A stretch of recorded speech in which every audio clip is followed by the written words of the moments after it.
Welcome back to the No Referees podcast. I'm your host, Evarist, bringing you the specialist of the special editions that we have ever on this show. As always, you can find us on our social media pages at No Referees Pod and on our YouTube channel, No Referees Podcast. I'm so excited about this interview. I'm sweating down the side of my earlobes right now. I'm joined by a new head coach at Montverde Girls basketball program. In 2010, she led the Xavier women's basketball program to one of two Elite Eight appearances of program history on the heels of a 30-win season. You can find her everywhere on her social media pages at Special Jennings and on her team's social media pages at MVAGBB. Cleveland's very own Special Jennings. What up? That was such a dramatic intro, but I appreciate you. Hey, I gotta make sure that I keep it dramatic for you. You know what I'm saying? Ain't nothing wrong with hey, it. and look, before we get into it, I gotta jam a couple of quick seconds of one of your artist's favorite songs. Hey, gotta hit it with a little "The Baby," cause you a champion. Hey, Okay. Special Jennings, head coach. How's that title feel when people say that to you now? I mean, it's it is what it is. I don't feel any different as saying I'm the head coach as opposed to saying I'm the associate head as opposed to saying assistant. I think that the job is the job, and I'm just looking forward to getting started and actually getting to some real live action. Yeah, we'll get into everything Montverde here in a moment. One thing I want to mention real quick, I saw on your social media page that you was like, I got this purple on. How does purple look on me now? This is not, you got used to purple. Purple, my favorite color. I think purple look great on you. You know what I'm saying? Okay. I mean, look, I'm adapting. Obviously, LeBron at the, with the Lakers, Kobe with the Lakers. So I got like that Lakers feel going on right now. So we're purple and gold, and I'm wearing it. Yeah, following the team and learn more about, just the prep school and your girls on the team. And it's so exciting for me being a close friend of yours. And we'll get into all that here in a moment. But as you know, being the co-host of the No Referees podcast, we start off all our interviews with our guests with asking them what their very first experience with a referee was, be it good or bad. So tell the people, people that follow you back in the day, they know you was a bulldog. So tell us, what was that first time you got into with a referee or first experience with a referee back in the day? I would have to say my high school coach, or he was my younger coach then too, Melvin Burke. I think just watching him, man, we got into a situation one time with an official where he kind of he kind of just went off on her, and I think that rubbed off on me, and I kind of got fouled, and the ref didn't call it, and I got up and smacked the ball and won, and kind of tossed the ball and whoop, right away, tech. So I don't think it was nothing that was kind of like me being. I just think I was full of energy. I was feeding off what Burke had going, and just that competitive nature came out. So it wasn't nothing extreme. I know that every day you got that fiery personality. Every time we talk, it's always something that I know that you always take those moments from back in the day. I know when we did our interview with Jantel Lavender, y'all talked about Coach Burke and some of the lessons you guys learned back in the day. Talk about some of those early days as Special Jennings as a person and as a hooper.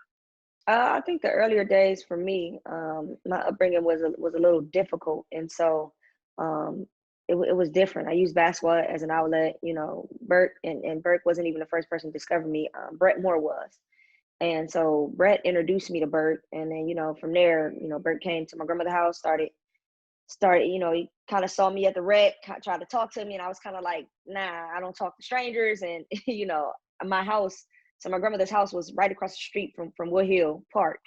And so he came across the street to my grandmother's house, knocked on the door and introduced himself to her. And him and my grandmother had a long conversation. And after that, he began to train me, and I began to play in all like the little leagues and things like that with him. I think that it was great that I played for a few different people, because outside of Burke, I played, I started playing AAU for All Ohio, which was Johnny Bethea and Will McKinney and those guys, which was it's a different look because it's under a different scope. The ball, I wouldn't say it was too different. It wasn't that much different, but I was playing with a different caliber players. And so I think that ultimately made me better. It made me grow. And, just high school, I played, first at East Tech and Chris Sanders and William Stovall and those guys. That basketball was different. So I was able to see different phases of the game and just kind of take the good with the bad and kind of build myself from there. So growing up in Cleveland, there's a lot of talk and a lot of reputation about Cleveland hoopers, Cleveland football players, Cleveland athletes, and a lot of them, a lot of them you're great friends with. Tell me some of the top 5 best athletes to come from Cleveland, excluding Special Jennings. Excluding me, are we talking ball or we're gonna talk about every sport all together. Some of the best athletes have come from Cleveland, as you talk about, coming from them parks, coming from East High, coming from Akron, coming from Canton, wherever you want to call Cleveland. Man. Look, you got to start with LeBron, and if you gonna go Akron and Canton there, Bron is Bron. Akron, which I think he loved Akron, but Brian from Cleveland. he loved Akron though. Obviously, LeBron James, Gento Lavender, of course.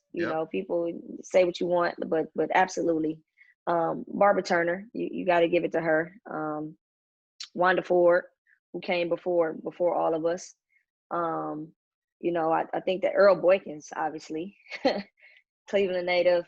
NBA, real small guy.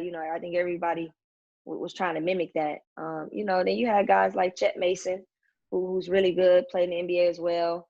The Johnsons, those guys over at Garfield. You had, if you're talking football, you can just I'm just gonna say Glenville, put that under that umbrella, because they have so many guys that's done it at a high level and guys that's still competing at a high level. I was watching the Saints yesterday, and Justin Hardy and those guys were still playing, Lattimore. And so, there's a lot of guys. My cousin, Shane Wynn, there's a lot of guys that's come from there. I can keep going. Ted Ginn Jr., I can go on and on. So, Cleveland has produced a lot of great athletes. Is there something in that Cleveland water, the lake over there? What's going on over there? I don't know about the lake. Now I ain't drinking that lake water. Now you stay away from that. But the winter air or what? Yeah, man, it's just all about that grind. I feel like a lot of us are praying for a better opportunity, a better life. And when you come from where we come from, and you see the things you see, and we don't have those advantages as a adolescent, as a child.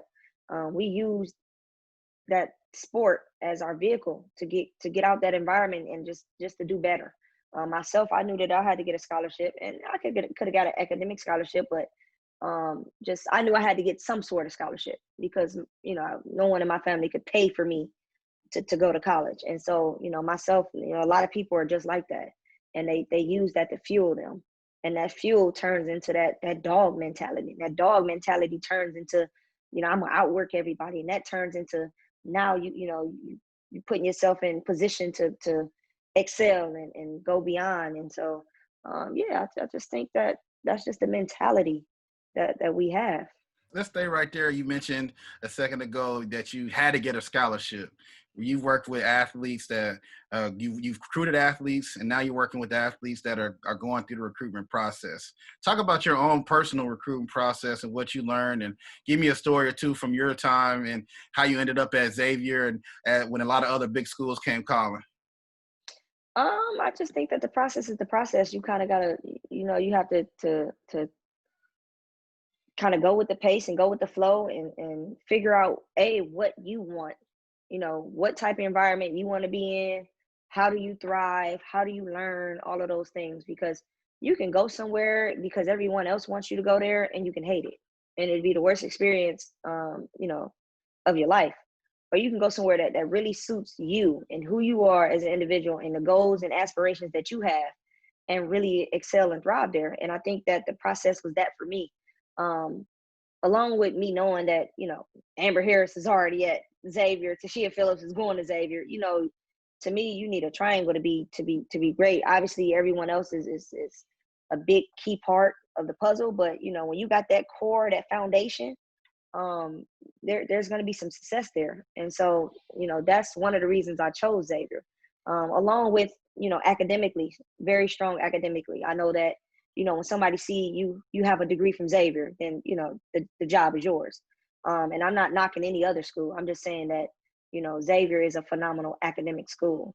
And then, we didn't have football. So basketball was the creme de la creme. end all be all. Yeah. So you're going here and that, you're head honcho, your top priority. Who doesn't want to go? I didn't want, you think about it, you go to Alabama, you get lost in the lost in the sauce with football. You really don't have your own platform. Sometimes in a way, it seems that way. So just there was a lot of things. And then obviously the head coach, Kevin McGuff, love Kevin. For me, it was just, he was super family oriented. His wife, probably love his wife more, because she's just a realistic person. Just her aura, very motherly, very, and this was before they had children, but she was just, her spirit, when you can feel somebody's spirit, it's just like, man, yeah, this is it. And then the assistant coaches, what's crazy though is that the assistant coaches that were recruiting me to come to Xavier were no longer at Xavier. So there was one. Amber Stocks was still there, but we had three new assistant coaches when I got to Xavier. When I first got there, or when I was first being recruited, it was Kristen, it was Mike Bradbury, and Tasha Pointer. And so once I signed and committed and everything, that next season, it was, none of those coaches were there. Mike got a head coaching job at Moorhead, I believe. Moorhead State. And Tasha went to Rutgers. And then Kristen, where did Kristen? I'd be lying if I said I remember where Kristen Cole, where she went. But she ended up going somewhere else. So we ended up getting Mike Neighbors, Carla Morrow, and who was that third? Mike Neighbors, Carla Morrow. Oh, and Amber Stocks was still there. And then, once Amber left, then Amy Watt came. And so, yeah, man, it was different. Luckily, the coaches that came in and filled that spot, like they didn't drop off. It was like, Mike Neighbors was phenomenal. You gotta love Mike. Carla, that's my road dog. She was the one that was really like tightening me up and understood like, where I was coming from and knew how to, kind of talk to me and kind of yoke me up if she needed to, but also give me that sisterly advice. And then, Amber Stocks was more the mother. She had like a motherly aura, to her. She was very charismatic. She'd get on you now, but she everybody was different. But I think all those pieces is what made the experience great for me.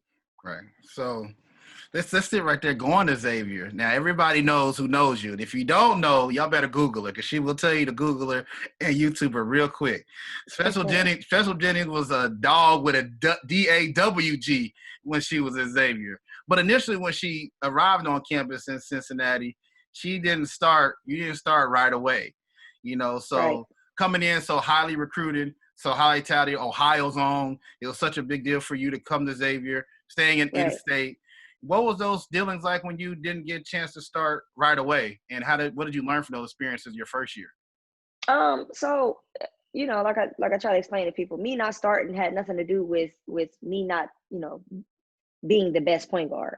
That wasn't the case, and I'd say this, I think that our, the person that was starting was phenomenal and great teammate and all those great things. But do I think that I was better for the job? Absolutely.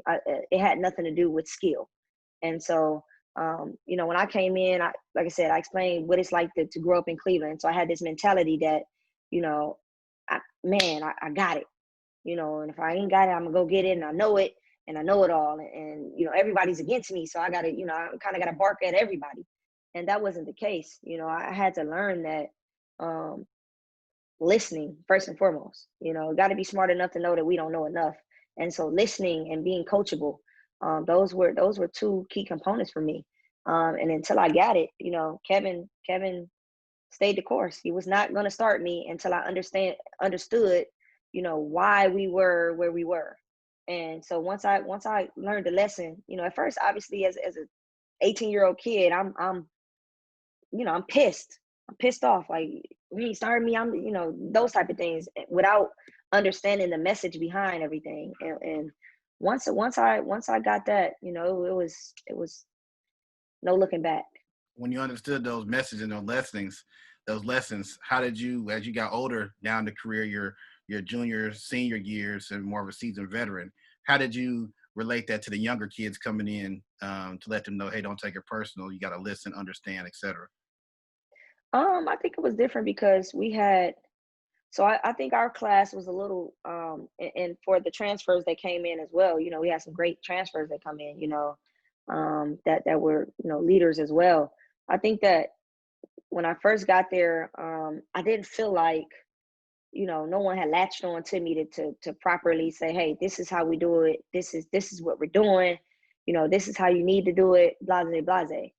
I think that everybody was so fixed on winning a position or outdoing someone, or so it didn't click for me with my teammates right away. And so I think the difference when I became a vet, or when I became an upperclassman, I think that, Tyra and those other young ladies that came under, you grab hold of them and you say, yo, this is how we do things. This is what it looks like. This is what we're doing. I mean, you still obviously give them that kick in the butt when they need it, but just them kind of feeling like they're able to come to you and talk to you about things. I think that kind of was the difference for me. And again, it could be different for all my other teammates. I'm not speaking for them. This is just my opinion on things that happened with me.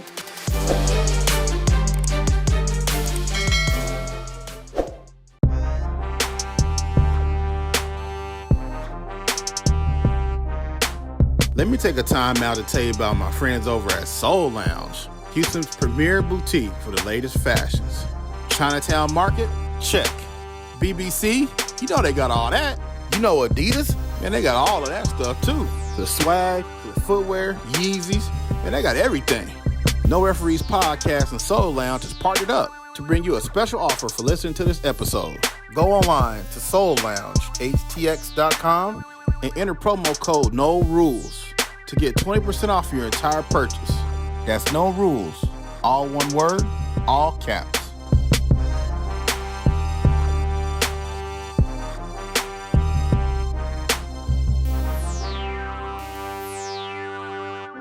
Soul Lounge, live what you love. So let's get a Special Jennings Xavier first year freshman story. Obviously, you were there.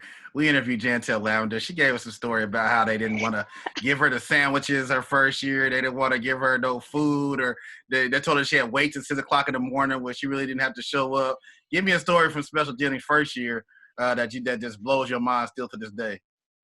I don't know if I have a crazy one like Tel had, but I would say, like, man, I think the craziest thing I did was, like, on my visit, I told, so the point guard that was there was a senior, but the other guard was a sophomore or a junior. I believe she was a sophomore or a freshman, maybe. I forget what grade Lee was in, but I think on my visit I told her, like, I'm gonna come here and I'm starting. And so, like, and I meant it, and I meant that, like, so there was no, Cleveland, baby, we say what we mean what we say, and don't care, how you feel about it. And so I think at that point, I think everybody was looking at me like, oh, she crazy. So that probably was some of the craziest thing. Now, obviously, I have all types of stories and stuff we used to do, man, riding down hills, we golfing in the dorm, breaking windows. We were out of line. So, but you were out of line because y'all knew y'all was the big ones on campus. Can't really nobody tell y'all nothing. Yeah, I don't think it was so much of that. I think that when you winning games, man, I think people sweep stuff under the rug. Like, okay, well, let's see it this time. Well, let's talk about winning games. Most people that know you again know that you are all about winning. Your 4 years at Xavier, you compiled a conference record of 52-4. You rarely lost, and I don't even think you even know how to lose. And I think that when people know your coaching mentality, they know that you hate to lose because you rarely lost. Your junior year, y'all went to Elite Eight, as I mentioned at the outset. Y'all won 30 games, only 4 losses. So let's talk about, that experience, when y'all went to the NCAA tournament. Talk about what it's like to have the whole city behind you, the whole campus and all that behind you, making a push to the NCAA tournament. Oh man, that's like you at the top of your game at that point. Like, everybody, for the ones that really don't like you to the ones that do like you, everybody is when you're in that moment, everybody's part of the success. Like, you wouldn't believe how many people How many will people come out the came out the woodwork. woodwork? Yeah, well, how many people came out the woodwork? Yeah, you wouldn't believe how many people come out the woodwork and say that, they had a hand in all of that. But How man, many new family members did you have? man, I'm trying to tell you, listen, everybody was my cousin, everybody, oh yeah, man, we used to play back in the day, or things like that. So it was big for Cincinnati. It was big for the city. Obviously, the University of Cincinnati is in the area. That's our crosstown rival. Not no knock to them, but obviously Xavier, baby. So we ain't even got it. But we were at the top of our game. I think that it was great for Cincinnati. People really enjoyed coming to the games, and those young girls seeing that you can compete at that level at a smaller school. You don't have to go to UConn to be top 5 in the country. You just got to go somewhere where you can grow, become good, and be seen. And that's what it was about. And just, man, the support was like I said, it was unbelievable, kind of surreal, and it was just those were the best. Those were the best days of my college time. Most people don't know. Again, when you make it to the NCAA tournament, with Xavier, y'all got big bags over there. So y'all was always flying charter and all that. But when you get to the NCAA tournament, you get the police escort, you get the tournament gifts, you get all that kind of stuff. Talk about some of those things that you experienced and those kind of perks of making it NCAA tournament. Yeah, of course the gifts are nice. I mean, obviously when you can get things out of when you're getting celebrated for doing something great and you can get things out of it, that's always great. That's major. All the other stuff, sometimes it's like, oh my God, it's great, but sometimes it's annoying because you're on such a schedule where, you got to wait for an escort. And it's like, man, why can't I just walk across the street? So it was great to get that publicity, to get that, to feel like I'm walking on water. It's cool. But, at the end of the day, when I'm trying to get to the gym, like, I just want to get to the gym. I don't want to, all the extra, that's taking time away from, I'm focused on, what's at hand, which is the game. And at this point, that's all that mattered. And so you can kind of, depending on who you are, you can kind of sometimes lose focus. And that stuff can be chaotic. But it's great. Obviously, riding, got the police escorts, you got the motorcycles and all that. That stuff is cute. So to each his own. It didn't really move me that much. Last thing on Xavier NCAA tournament, what's Special Jennings pregame ritual look like? What was your pregame meal look like? You got to get your pregame nap in, or you had a certain type of music to listen to. What was your whole pregame little thing? Hour, 2 hours going into the game. What got you ready? Yeah, so I would take a nap. Obviously give me a little nap in, and I was real finicky with the food. So right when we got up and got ready to get on the bus, Nicole Light, who was our doughboy at the time, I would have me a Lunchable. So she had me a Lunchable, and I had that, and of course I was listening to my ratchet music. I needed, I wasn't listening to I had to be pumped up. So I was crime mobbed out back then. I was T.I., crime mob. I was Gucci Mane. I was all of those things. So yeah, that was pretty much it. I didn't do too much talking, just had my headphones in and just mentally visualizing the things that I wanted to accomplish within the game as a team and then, individually. Great. We're joined again. If you're just now tuning in to No Referees Podcast, we're joined by the Montverde Girls head basketball coach, Special Jennings. You can find her at Special Jennings and her team page at NVAGBB. Coach Jennings, let's talk about your transition from your college career to your pro and coaching career. Most people say that point guards or guards in general are like coaches on the floor, extensions of coaches on the floor, and run the show, things of that nature. At what point did you realize I can be a coach and it's something I want to do? I knew I was going to coach when I was a player.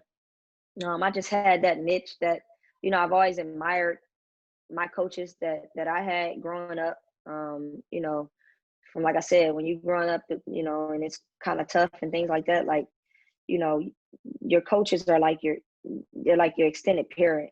You're spending a lot of time with them. And so you are, you know, you get, you know, you get your core values and things like that from your parents, but coaches instill so much more into you, aside from your parents, that, you know, I've always admired my coaches. And so I knew, you know, as a player, like, man, I know the game, you know, teach, you know, basically, like you said, I'm an extension of the head coach. So I'm coaching in practice, I'm calling plays, you know, I'm already doing those things. And so it just always felt natural and comfortable and felt like something that I would be doing. Let's talk about the coaching career you embarked on the last few years before you get to Montverde. We got tons of questions from Montverde that we're going to ask you. But let's talk about some of the influences that you've had on your coaching career. Tell me a few people that you've taken from or took from over your assistant coaching career and your playing career that you have now kind of going to embody into you being a head coach now. I think that you kind of just watch a lot of ball, and, you know, no one invented the wheel, so you kind of just take away a little bit from everybody. I know that, you know, Don Staley and Coach Yo and Carolyn Peck and a lot of other people that are, you know, African American women that women that's done it. Kind of just admire and try to model that. But then so knowing that, you know, your path is going to be different, your journey is going to be different. Everything looks different, but to know that you can be yourself and still, you know, reach whatever goal you have in mind. That's always been big for me. You know, I love what Dawn Staley does, though. You know, from her being at Temple and me playing against her when I was at Xavier, to me playing against her when she first got to South Carolina. Just seeing her growth and how she's developed all those teams over the years has been phenomenal. You know, that's big. So, you know, like I said, you know, you kind of, when you're watching the game, basketball, you kind of taking from a little bit from everybody. I love, you know, I really admire what Kelly Graves does out at Oregon. I think offensively he is, you know, he's a guru.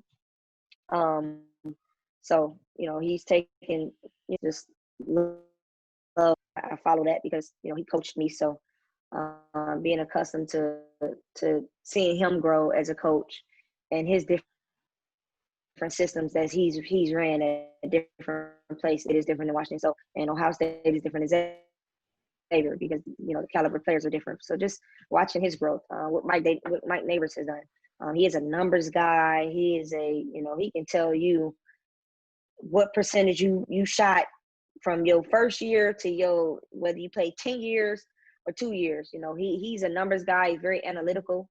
I've always admired that about him. You know, I'm not super analytical. Obviously, I can give you the basis of, you know, what needs to be known, but he's so in depth with it. Like his mind is different.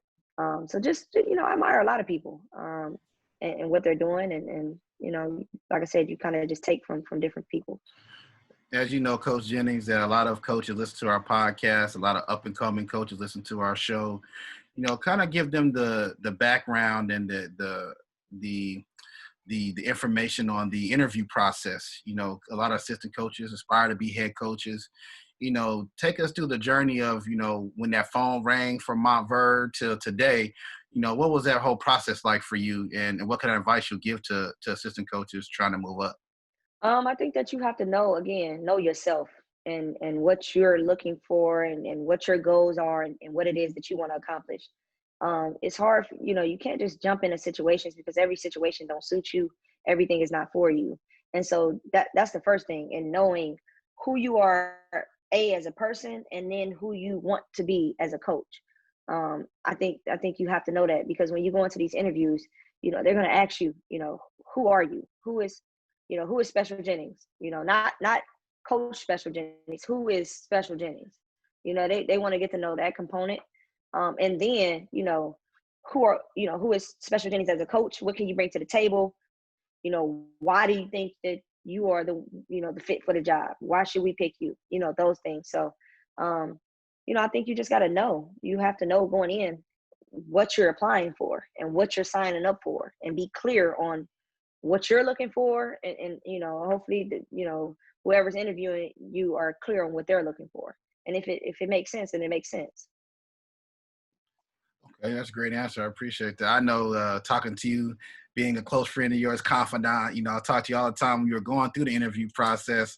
And every day that we spoke about, like, man, this job is yours. Because why would you want to hire a special ed to be your head coach and the face of your organization? Like how you said, you got that Cleveland mentality. You come in like, this is my job. This is my spot. Like, why wouldn't I want that? So I know every day we spoke about it, I just knew you was going to get the job. I knew it was a good fit for you. Thanks, E. I felt the same way. First thing, I talked to the boys basketball side of it, and then I got to, speaking to the, assistant AD and then the AD and then, the headmaster of the school. And I think all of them put their responses together and things like that. And thought that, I would be the fit for the job.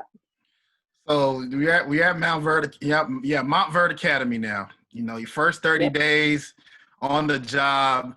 What is Coach Jennings doing first 30 days on the job? You learn how to get to work. You learn you got to find a place to live. You got to learn how to get gas. You got to learn where the bathroom is at. What's Coach Jennings' first 30 days on the job, being on campus at Montverde? What that look like? I think, for me, a lot of it was getting here and actually getting situated as far as myself, taking care of that, finding a place, moving in and getting settled. The second thing, the most important thing outside of myself finding somewhere to live was me actually getting here and getting to know the young ladies that were here.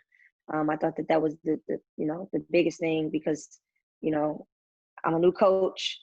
They've had they had Laura last year and the year before Laura, they had someone different. And so, the ones that's been freshmen has had 3 different, this is your third coach. And so I wanted to get in and kind of just introduce myself and get to know them and make them as comfortable as possible because, that transition can be different, not to mention, they're kids. And so change is different and that's for everybody. And so that was the biggest thing for me. The next thing was, like you said, just learning the school, learning the ins and out of the facilities. We have, 3 different basketball gyms. There are 4 fields, swimming. We have equestrian, just different things of how to, when I'm talking to people, to properly display Montverde and what we offer and what we stand for. And so that was big. So I know you get this question all the time. I know you're a big culture person. What's going to be the culture that you're setting in your foundation with your program there, different from, like how you said, the previous people that have been there? Gritty. I think that, and again, I think that Laura Harper and EC Hill has done a phenomenal job. I'm not doing anything to, I'm not, the foundation is there. They laid the foundation. And I think that's phenomenal. I just think that, to move forward, we just gonna be gritty, just hard, smart. We're gonna defend, communicate. We're gonna be disciplined. That's like the biggest thing, that discipline component. That's huge. And so, I think that's gonna take us a long way. Talk about, gritty again, that gritty Cleveland. Yeah, I knew when I asked you that question, I knew it was going to be like tough or grit or grind. I knew it was going to be one of them answers. I actually had it on my notes. She's going to say something about being a dog mentality. I knew it was going to be something like that, just knowing you. So coming in, you got a great group of players, a lot of highly touted players, national team players. What kind of challenges have you seen so far just from learning just their names, learning where they're from? So I know you got a big international presence, getting the kids coming back in with this COVID situation. What kind of challenges have you faced so far early on into your tenure? So COVID is just, I think everybody across the country is facing challenges with that. Obviously with the trying to social distance and make sure that, we're on protocol with our safety measures and keeping our kids healthy. The hardest part is that, we're a boarding school. And so that, our young ladies board and but we also have day students. So there are, students that do not board, that do not stay on campus. And just when they're mixing in, just, again, like I said, you're seeing it across the country, the concern of, are the people that's not staying on campus, are they, when they're away, are they practicing social distancing? Are they wearing their masks? Are they washing their hands? Blah, blah, blah, blah, because we are working hard to kind of just keep it safe and keep it, to be able to have a season, that safety has to come first. So that in itself was a challenge. I think the language part, my girls speak English, but it's actually it's fun because there's the kids from Chile, Mexico, and not Norway. I have a kid from Norway, but Lithuania. Some of those kids speak Spanish. Some, so I try to, as a coach, I'm trying to make sure I'm getting in with everybody, and so I'm learning, different little phrases so that I can say it to them at bilingual certain Coach times. Jennings here. Yeah. We know 18 Right. languages up here. I know, right? Yes. You go on your next interview speaking Spanish and speaking Czech. That's gonna be the goal, man. May have a couple plays that might be in a different language so that other team don't know what's going on. So, but I yeah, I like think that for me, it's just showing them that I'm trying to adjust and adapt and get to know them and build that relationship and build that bond and that chemistry. And understand that there is a language barrier and that some things you may not understand, and there are some things that I may not understand. But us working together as a unit to kind of figure that stuff out. That's the best way to go about it.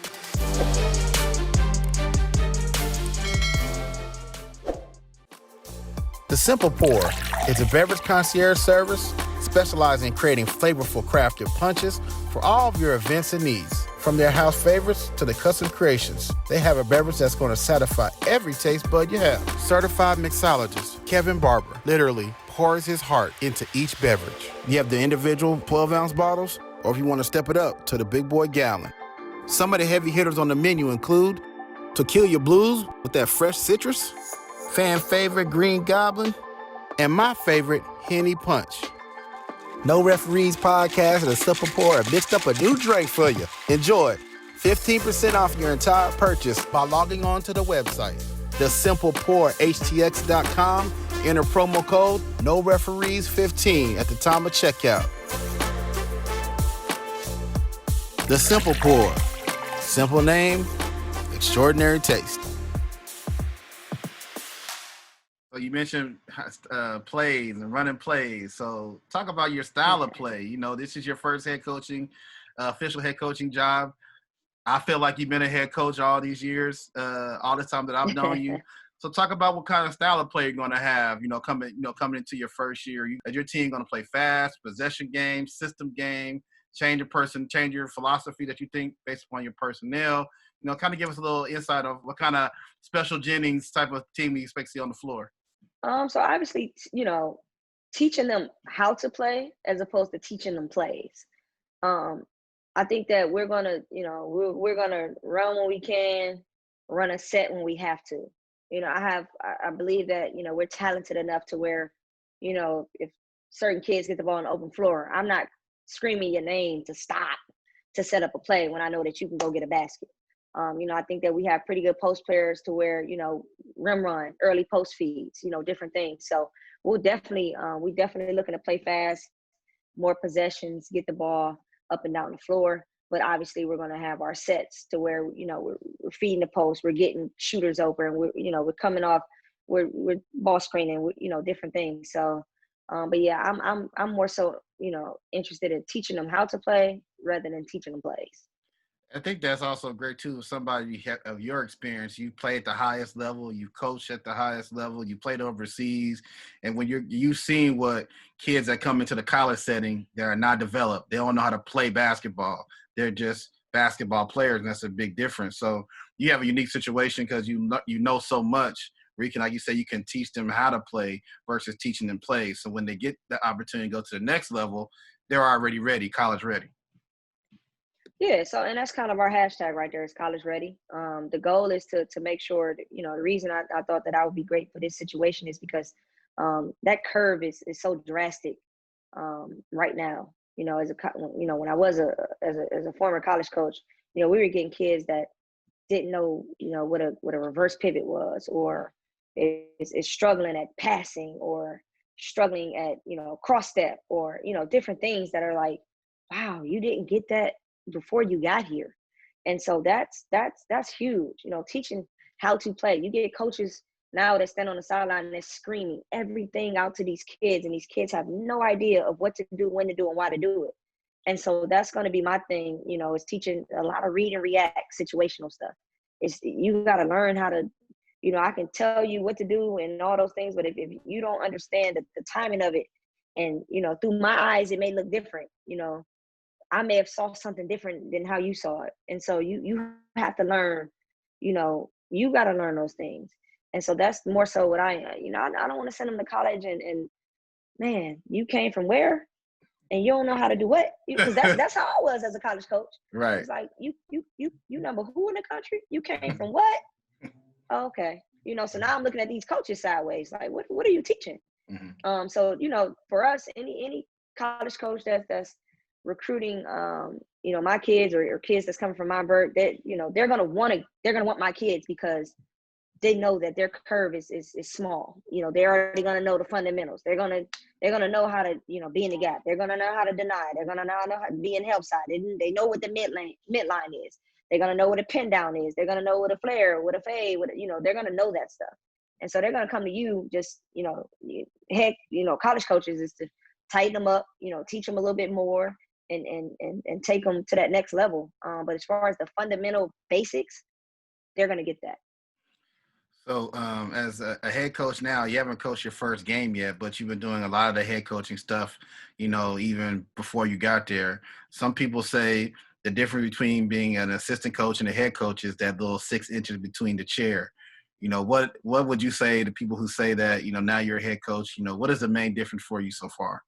I would agree with that. At the end of the day, as an assistant, you can have the greatest plays in the world, but if your head coach says one thing, then that's what it is, no matter what else, because at the end of the day, they get final say on everything. So, there is a difference. Right now, like you said, I haven't been in a we haven't thrown the ball up and been in a real live game right now, but I've been doing this for a long time. I've watched so much basketball.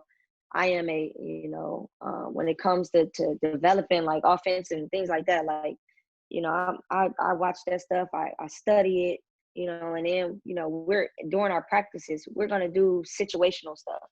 And so not just for me, but for our players, it's going to be second nature. We're going to practice. Every practice, there's going to be some type of situational scenario so that, when it comes up, we're ready, we're prepared. And that's, like I said, as a coach, obviously I got my clipboard over here. I already have, if I'm in a situation where, you need a 3, okay, you need a 2, okay, you need a foul, you need a stop, score, stop without a timeout. Those things I already have written up so that when that timeout comes, I'm already boom. Okay, I got which one I'm doing. This is what we doing. So just being prepared. We're gonna play a little situation game. We're going to, I'm gonna put you on the spot here as a new coach. I'm gonna give you a few basketball in-game situations that you probably experienced as a player and assistant coach. That's most likely you experienced as a head coach. So we're gonna play the no referees halftime adjustment game. So these are all halftime adjustments. I'll ask you a question, and I need a response for you'll talk about your coaching staff and present to your team for the second half adjustment. So I got 2 scenarios for you. First scenario, your team is up 10 with 6 minutes to go in the half. The opposing coach goes to a box and 1 on your best player or your leading scorer. Your team is struggling to score or find ways to get the ball to this particular playmaker.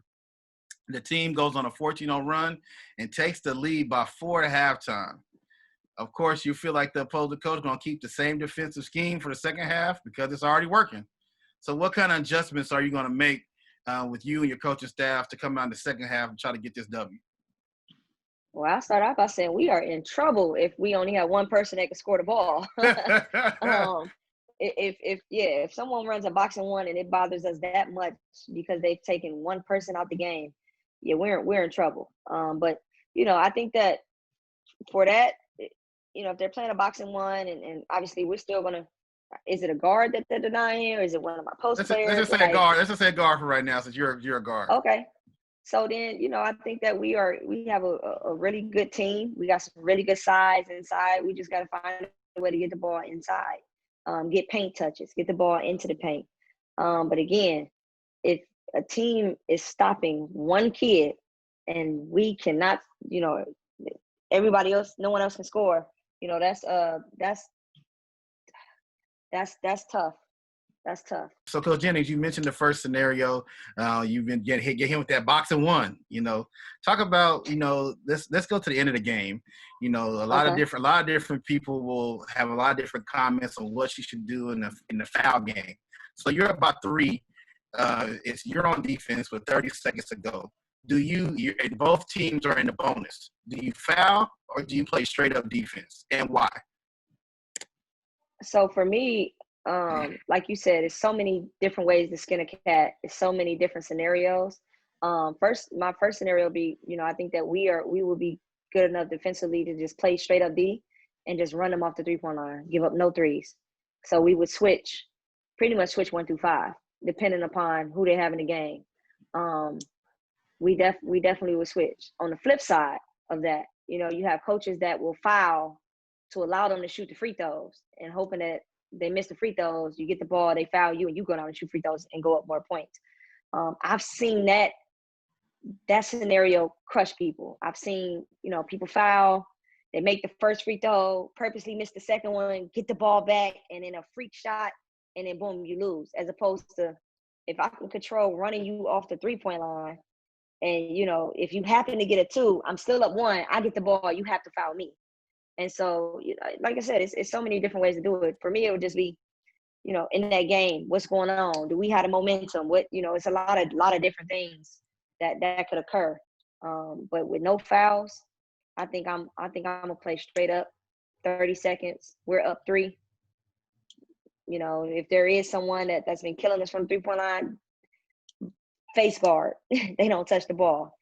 So yeah, a couple different ways to do it. Okay. Well, before we let you out of here, Coach Jennings, can you give the No Referees podcast a quick shout out for the folks, please? Hey, y'all are with my guy, Evarist Akajobi. Great friend of mine. Thank you so much for having me. Again, like you said, if you're looking for Montverde Girls basketball program, you can find us on all social media networks at NBA GBB. Myself, if you're looking to follow me, I am on social media network as at Special Jennings. My email, I'm easy to reach by email, special.jennings@montverde.org. But it's been great. I appreciate you having me. It's always great to be able to give back and kind of give my knowledge and maybe, if I can help somebody, I can't help one person, and I feel like I've done my job. So yeah, for sure. Thank you for this opportunity.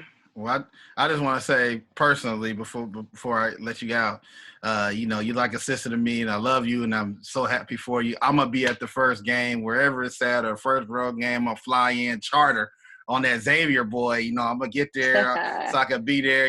So I can see you walking the sidelines. In your Gucci slippers. Because everybody know you're. I got them now. I see your story the other day when you was going to picture day. You had your Gucci slides on, your Gucci loafers on. So we just want to say thank you for the No Referees podcast team, with the team you're already a part of. But again, a special thank you to you, Coach Jennings. We're so excited about your program this year. Great things. So many athletes going to Division I. So many coaches now with more eyes on this program because you're there. So it's super excited about that. Super congratulations. Got to say one quick shout out to the team mom, Amber, for holding everybody down in the background. Make sure the Gatorades, and make sure you got your notepads and your post-it notes and your pens and all that. Team mom, Amber, make sure we shout out to her. Can't leave her out of this thing. So again, like Coach Jennings said, like Coach Jennings said, follow her everywhere on social media at Special Jennings. She's a great follow. She gives good advice to the young folks out there, and good advice for all the coaches out there, and just great life advice in general. Make sure you follow the Montverde girls basketball team, like you said, on all the social media platforms at MVA GBB as well. That is Coach Jennings, Cleveland finest own the habitual Gucci stepper, Special Jennings. Thank you. Thank you very much. Later.